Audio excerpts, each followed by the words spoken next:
हमारे साथ अभी अजीत तिवारी जी के बेटे हैं।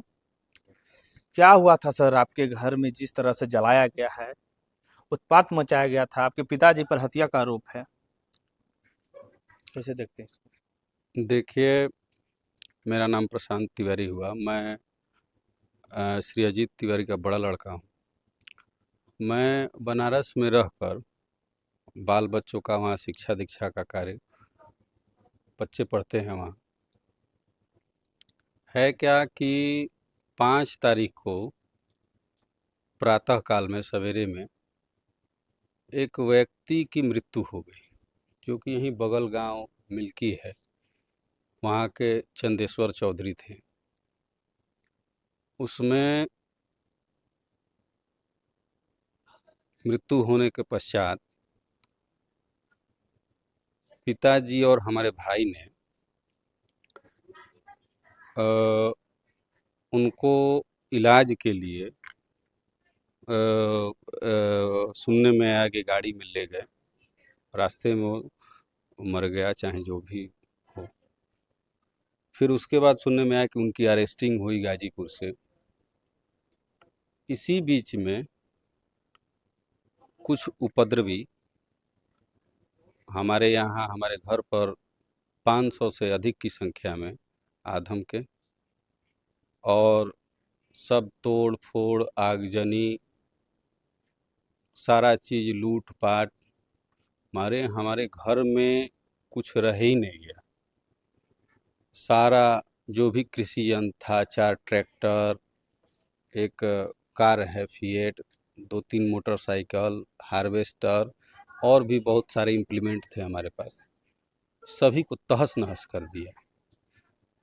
घर में जितने भी जेवरात थे, पैसा था, नकदी था, जो भी कीमती चीज़ें थी, सब लूट ले गए। उसके बाद हमारी माताजी और 2 बहनें घर में दुबक कर छिप कर किसी तरह अपनी जान बचाने के लिए छिपी हुई थी। तो द्वार पर से सारा आगजनी हुआ, और उनको भी मारने के लिए एकदम अटैक किया लोग। जिस घर में वो लोग छिपी हुई थी, वहाँ तक घुस भी गया, लोहे का फाटक तोड़ते हुए। लोहे का जो किवाड़ लगता है, बहुत ही मजबूत किवाड़ था। अब आप इससे समझ सकते हैं कि कितनी संख्या में और कितने बल के साथ उसको तोड़ा गया होगा कि लोहे का किवाड़ तोड़कर घर के अंदर वो लोग प्रवेश कर गए और घरों में खोजने लगे उनको जान से मारने के लिए। तो जिस घर को तोड़ते थे, अंदर खोजते थे, उसको जलाते जाते थे, सब लूटते जाते थे, तहस नहस करते जाते थे। हमारी माताजी और 2 बहनें उसी घर के प्रांगण में एक कमरे में अपने को, जो अनाज भंडारण के लिए ड्रम कहिए या देहाती भाषा में हम लोग के यहाँ उसको कोठिला कहा जाता है, कोठिला में अपने आप को छिपाया। अब ये लोग वहाँ तक भी पहुँच गए थे। इतने में प्रशासन तो पुरजोर कोशिश कर रही थी, पर एक तरफ प्रशासन थी तो दूसरे तरफ से इधर बचा रही थी, क्योंकि प्रशासन इन उपद्रवियों और आतंकियों और नक्सलियों के तुलना में कम थी, बहुत कम थी। जब एसपी साहब की टीम आई और उन्होंने कमान संभाला, तब जाके यहाँ का जो है उपद्रव कुछ कंट्रोल में हुआ। आपको ये नहीं लगता है कि 1 घंटा या आधा घंटा में इतना आदमी कैसे चलाया? इतने कैसे चलाएं उपद्रवी लोग? ये देखिए, पहले से सुनियोजित और षड्यंत्रिक तरीके से सब प्लान्ड करके इस घटना को अंजाम दिया गया। नहीं तो कोई भी समझ सकता है कि इतने कम समय में आके और सीधे हर चीज़ों पर परफेक्ट तरीके से आक्रमण करना। अगर उसमें कोई नियंत्रण नहीं कर रहा था, बता नहीं रहा था कि कैसे करना है, क्या करना है, कहाँ से तेल लाना है, कहाँ से तोड़ना है, कौन से चीज़ से कौन चीज़ टूटेगा, तो ये संभव तो था नहीं। तो ये तो स्पष्ट दिख रहा है कि ये पहले से षड्यंत्र था। इसकी प्लानिंग थी। ये जिस तरह से देखा जाए इस घटना को, यहाँ के जो एसपी साहब हैं, बहुत तेज तर्रार में गिनती आता है इनको बिहार में भी। और यहाँ के जो मुख्यमंत्री हैं, यशस्वी मुख्यमंत्री सम्राट चौधरी से आप लोग क्या मांग करते हैं? देखिए, सरकार से और हम यही कहेंगे कि ये घटना जो हमारे साथ घटित हुई है, यह बहुत ही दुर्दांत और महाविनाशकारी अपराध, और इसको जो है सफल बना ले गए वो लोग। तो ये चीज़ें आगे घटित न हो, इसके लिए हम लोगों को, हमारे समाज को थोड़ा सा गहन विचार करते हुए सुरक्षा की दृष्टि से ध्यान में रखना चाहिए। क्योंकि हमारे ही साथ नहीं, मैं तो अब उजड़ गया हूँ, मेरे पास बचा क्या है। लेकिन आगे हमारे समाज के, जो हमारे सभी समाज के लोग हैं, सर्व समाज जो हमारा है, तो हमारे सर्व समाज में किसी भी के साथ ये घटना आगे घटित न हो, इसके लिए कुछ किया जाए। और हमारा जो क्षतिपूर्ति हुआ, क्षति जो हुआ, उसके बारे में भी कुछ सरकार हमारे ऊपर ध्यान दे। कुछ लोग तो कह रहे हैं कि क्रिया के पत्र क्रिया हुआ, कि आपके पिताजी एक हत्या कर दी है, उसके बदले लहरा दिया गया आपका घर। कुछ बड़े बड़े न्यूज चैनल भी कर रहे हैं। हत्या पिताजी किए कि कौन किया, ये तो जांच की विषय है। लेकिन क्या आपका यह फर्ज बनता है कि आप, अगर पिताजी ने गलती कर दिया, तो मैं या हमारी माता या हमारा पूरा परिवार, उन लोगों का क्या बिगाड़ा था? ये पूरा जो था वो पिताजी का तो था नहीं, इसमें कुछ तो भागीदार हम लोग भी रहे होंगे। चाहे हमसे भी उन लोग को स्नेह रखना चाहिए था। मैंने तो कोई गलती नहीं की थी। अगर उन लोग को ऐसा लगता है तो कि पिताजी ने किया, तो हमारा, चाहे हमारे परिवार के प्रति भी तो उन लोग को कुछ सोच समझ रखना चाहिए था, संवेदनाएं रखनी चाहिए थी। इसलिए ये चीज़ें जो हैं, उन लोग की तरफ से कोई कोर कसर छोड़ा नहीं गया है।